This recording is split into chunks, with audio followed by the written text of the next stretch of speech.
As we continue through Genesis, and we've spent the last several weeks looking at these stories of these lives of the patriarchs, the good news is finally we get a good story. Finally we get one that ends well. Finally we get ones where these people seem to get it and they do the right thing. Yeah, just look at the last verse that I read, and okay, this is today's translation. You may not be aware of this, but the COVID-19 version of the Bible. After he bumped elbows with all his brothers, gave them virtual hugs. Afterwards, his brothers talked with them from a distance of 6 feet. Okay, well, no, enough of that. I'm glad we don't have to always live like this. I'm glad we don't always have to read stories like that. But these brothers are forgiven by Joseph. And it's a good story, right? It turns out well in the end. Everything works okay. Or is it a good story? I mean, if we read Genesis 45, it looks like a good story. But what about if we go back and look at Genesis 39 from when Joseph arrives in Egypt through Genesis 44? How much of that is good? What goes on in all of there? I mean, yeah, Joseph got to this good point. It took him over 20 years to get there. He spent over 20 years in Egypt before he saw his brothers again. What do you suppose Joseph thought during those 20 years? Was he was always as happy to see his brothers as what he was here in Genesis 45? We'll go back to the first time he sees them in Genesis 42. Things are going good for Joseph then. He's in charge. He's got the country running smoothly. Everything's working well. And one day his brothers show up again. And when Joseph sees his brothers, he says, yeah, I know you guys. But they don't recognize him. And do we blame them? I mean, it had been over 20 years. They certainly didn't expect to see Joseph here. So they weren't looking for him or anything like that. And Joseph says, oh, yeah, these guys. I remember these guys. I remember what they did to me. I remember how they treated me. You know what? I think I'm going to have a little fun with them. I think it's going to be a really nice time to have some fun. I'm going to get back at them for all that they did to me, because you know what? Revenge is very sweet. Right? We all think that, right? We all enjoy getting revenge. So his brothers show up, and Joseph starts questioning them. You a bunch of spies? Come down here to spy on us? I think that's why you're here. I'm just going to throw you in jail. And then he says, well, you know, you told me this story that you got this younger brother, and I don't know whether to believe it or not, so you go back home, get this younger brother, bring him down here, and then I'll believe that you're not spies. But just to make sure that you bring him back, I'm going to keep one of you here. So he throws one of his brothers in jail, where he sits until the other brothers decide to come back. The brothers are standing around talking about this in Hebrew, and they don't know that Joseph knows what they're saying. He still understands the language. He still knows what they're saying, but they don't know that he knows what they're saying. I mean, when he was talking to them, he used an interpreter. But when they're talking, he doesn't bother to interpret it because he knows what they mean. And then eventually he lets them leave after 3 days in jail, and when they leave, he takes the money that they paid for their grain with and puts it back in their sacks. Imagine their surprise when they get home and, oh wait, our money's in there. We must have forgot to pay for this. But yeah, they go back home, they eat up all this grain, feed all their animals, and then they got to go back and they say, well, Israel, we can't go back until we bring Benjamin along. And finally, they agree to let Benjamin go, so they all come back, and yeah, guess what, Joseph, your brothers are back. And Joseph says, cool, let's have a little more fun with them. Let's invite them over for a meal. We're going to be really nice to these guys. Now, think about that. Egypt was the only place in the world that had food at this time. Out of all the people coming to Egypt, how many got invited to Joseph's house for a meal? Anybody other than these guys? I doubt it. Joseph didn't have time for that kind of stuff, didn't have any desire for that kind of stuff. These guys had to be saying, there's something strange going on here. And then they sit down at the meal, and Joseph says, no, you sit here, you here, you here, and they're looking at each other, and they're perfectly arranged by age. It's kind of, wait a minute, what is going on here? Because, these guys came from 4 different mothers. But yeah, they're perfectly arranged by age. And they had to be looking at each other and saying, what's going on? And then, this I find really interesting, that Benjamin gets 5 times as much to eat as all the rest of them. Now I'm sure all of them had all they ever possibly could eat. I mean, this is Joseph, he's the number 2 guy in Egypt. He's got everything at his disposal. But Benjamin gets 5 times as much. And there's 2 ways we can look at that. One way is, this was Joseph's full brother. The rest of them were half brothers, so Joseph wanted to take care of his full brother. Or was Joseph doing this as a test?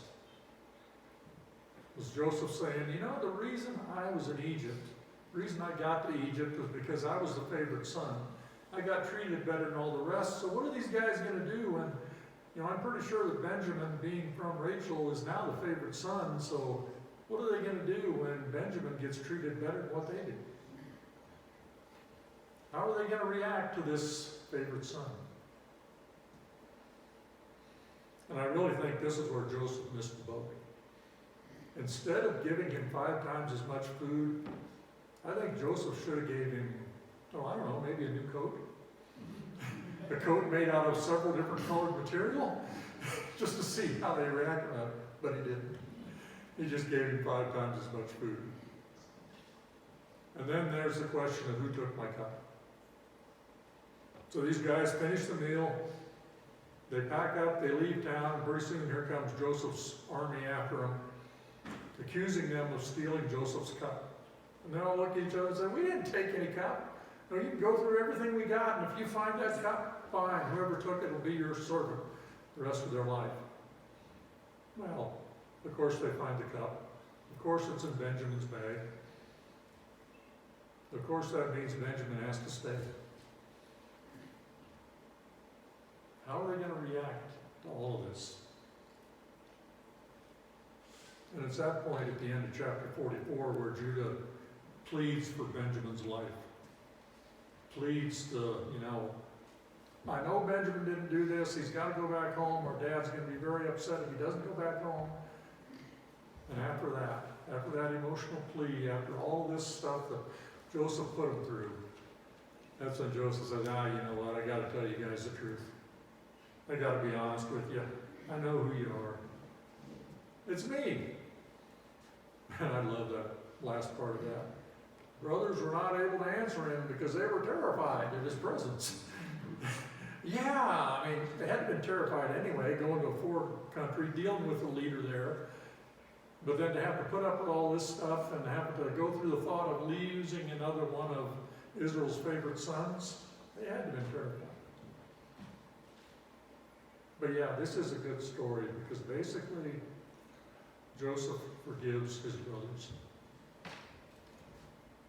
Basically, Joseph says, I'm not going to hold all of this against you.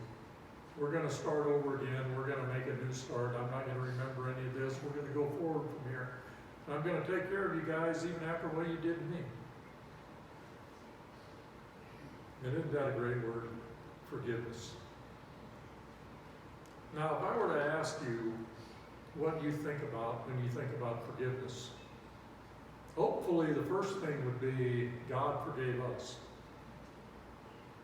But if we get past that and we move on to the second thing, for how many of you is this verse what you think about when you hear the word forgiveness? After Jesus gives the Lord's Prayer in Matthew 6, he throws this little nugget in there. You don't forgive others, God's not going to forgive you. Now, these are the words of Jesus. So I'm not going to stand up here and say they're wrong. That would really be quite foolish on my part. But I believe that this verse has caused as many problems in the church as what anything else has. Because I think quite often we have misinterpreted this verse. And we have used this verse to beat other people over the head with. And we have used this verse to convince them that if they don't forgive someone, God's not going to forgive them. And yeah, Jesus said that, so I believe it. But what exactly does forgiveness mean? How do we do forgiveness? What steps do we need to take? How do we get to the point where we can forgive others?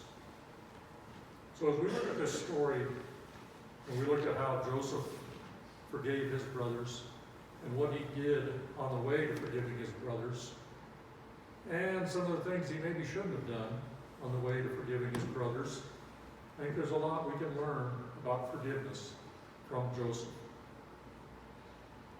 The first thing is, obviously, forgiveness is a choice. We have to choose to forgive. And it's interesting, we look at this story, there was no need for Joseph to forgive his brothers. Joseph knew that God was on his side. Joseph knew that God was taking care of him. And Joseph said, yeah, we don't need the rest of them guys. And Joseph had all the power. Now, usually when we need to forgive someone, or we're in a situation where we should forgive someone, we don't have the amount of power that Joseph had. But Joseph could have done anything he wanted to his brothers. And that would have been the end of the story. Yeah, remember that time Israel's kids went down to Egypt and never came back? I wonder whatever happened to them. But Joseph didn't do that. Look at what Joseph says in verse 8 that I read this morning. So then, it was not you who sent me here, but God. Joseph steps back, he looks at the big picture, and he says, God's in control. This is what God wants. I need to fall into God's plan. And in order to do that, I have to forgive my brothers. It's a choice. Not an easy choice, it's a difficult choice, but we have to choose to forgive. The second thing we need to do is we need to invite God into our lives. I'm often amazed that Joseph wanted anything to do with God, the way his life turned out. Yeah, he had these dreams early on when he was 17 or how old he was, and yeah, God told him, you're going to be in charge and everybody's going to bow down to you. And I suppose he was thinking that when he was trucking down the road as a slave heading to Egypt.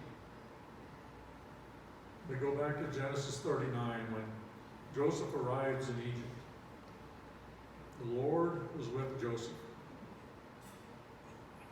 Do you suppose that was a one-way relationship? You suppose God just said, okay, I'm going to be with you, Joseph, I don't care what you do. Or do you suppose that even in those times, Joseph said, I still need God. Things are going along great. He gets accused of rape, thrown into prison, and the Lord was with him when he was in prison. Yeah, being thrown into a cistern was bad, and being sold into slavery was bad. What are the odds of coming out of this prison alive? This looked like the end of the road, but the Lord was with Joseph. Yeah, again, was this a one-way relationship? Well, we know that when Joseph was in prison, these couple other prisoners came to him and said, hey, we had this dream. Can you tell us what it means? And Joseph says, do not interpretations belong to God? Joseph said, yeah, I've had a lot of dreams, I know how to interpret them, but it's not me, it's God. And then when he gets out of prison and Pharaoh asks him about his dream, he tells Pharaoh, I can't interpret it, but God can. Throughout this time, even when he was in the pits, when he was as low as he could possibly get, Joseph knew that he needed God. And he invited God to be in his life. And God came into his life. The next thing we need to look at is forgiving or forgetting. Is there a difference? Quite often we lump the two together. You need to forgive and forget. Did Joseph ever forget? Well, of course he did. After he gets out of prison, after he gets put in charge, after he arranges this whole setup of storing food, he gets married. Has a couple kids. Names the first kid Manasseh, which means it is because God has made me forget all my trouble and all my father's household. He had to forget, right? Because God made him forget. Well, if he forgot about it, if he forgot about all his father's household, how did he still recognize his brothers when they showed up? And then he has another kid named Ephraim. It's because God has made me fruitful in the land of my suffering. Wait, I thought you forgot about all your troubles. How can you still be in the land of your suffering if you forgot about all your troubles? There's a huge difference between forgiving and forgetting. And we're never called to forget. See, part of forgiving is setting boundaries, not allowing the same thing to happen to us again. And if we forget, then we can't remember those boundaries. We need to remember. We need to remember so it does not happen to us again. The fourth thing we need to know about forgiveness is that forgiveness is a process, not an event. It's not like you wake up one day and say, okay, I'm going to forgive this person, and that's the end of it. It's interesting to read this story and ask the question, when did forgiveness happen? You know what you read from Genesis 39 through Genesis 45 and on.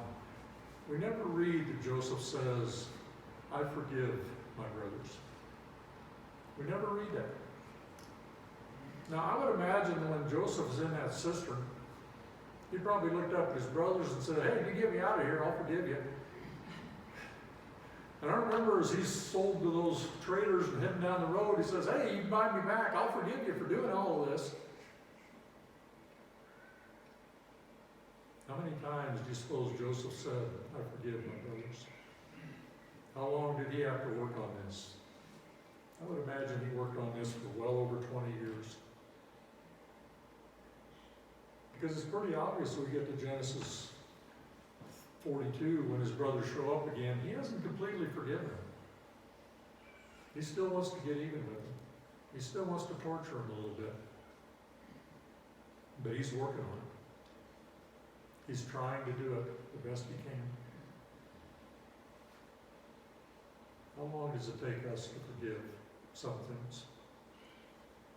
Some things can happen instantly if it's not that big of a deal. If someone hurts us deeply, how long does it take to forgive?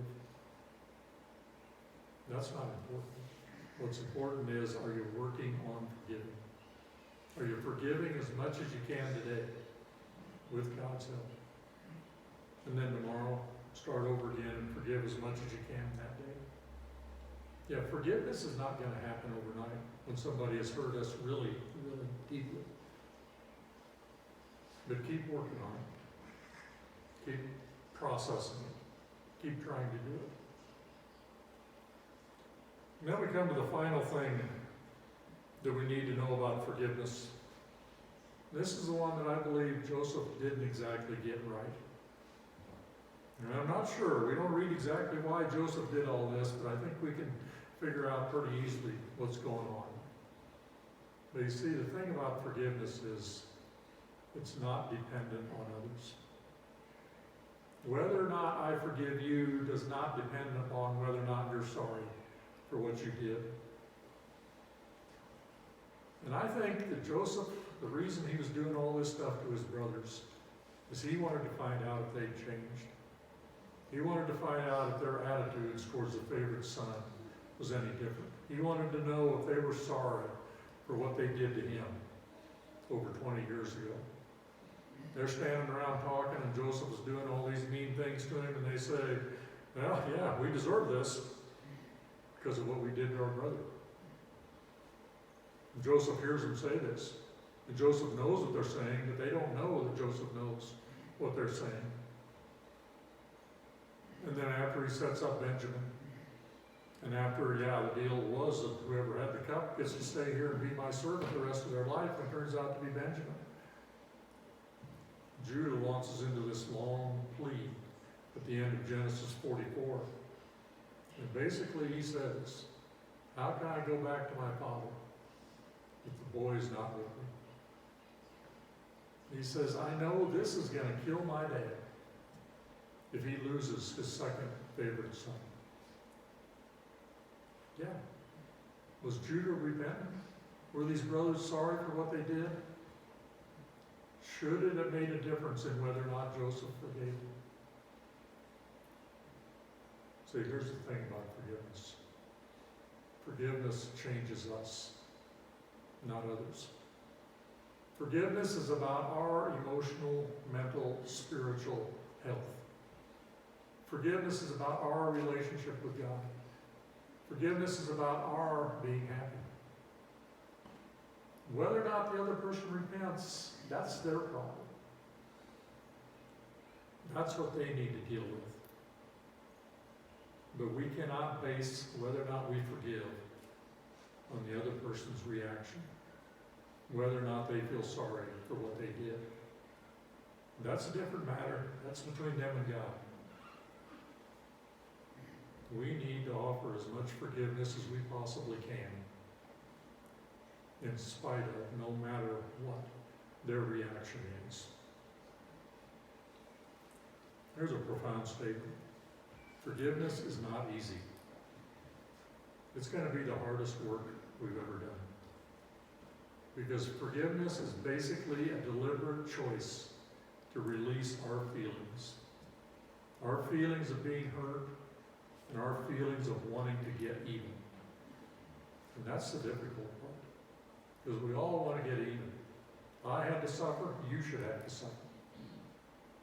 But when we forgive people, we're telling them, and we're telling God, I don't need to see that person suffer. I know you're going to take care of it, God. Forgiveness is about us, not them. Forgiveness is about us saying to God, you're in charge. You do what you have to do, God. Go back to what Jesus said. You do not forgive others, your Father will not forgive you.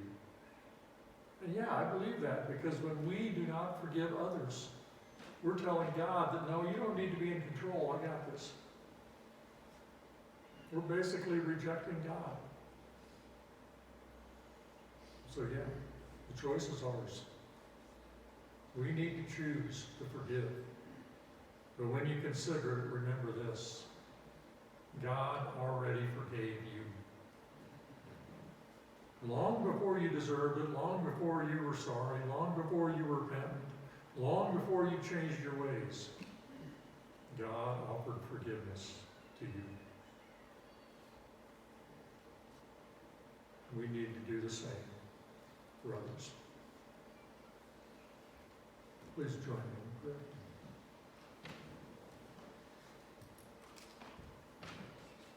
Oh God, we do come to you thanking you for the forgiveness that you have offered us.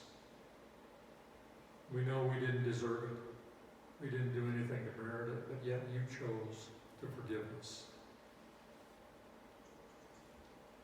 We ask, oh God, for your help in forgiving others. We know how difficult this is at times. We know how hard this is.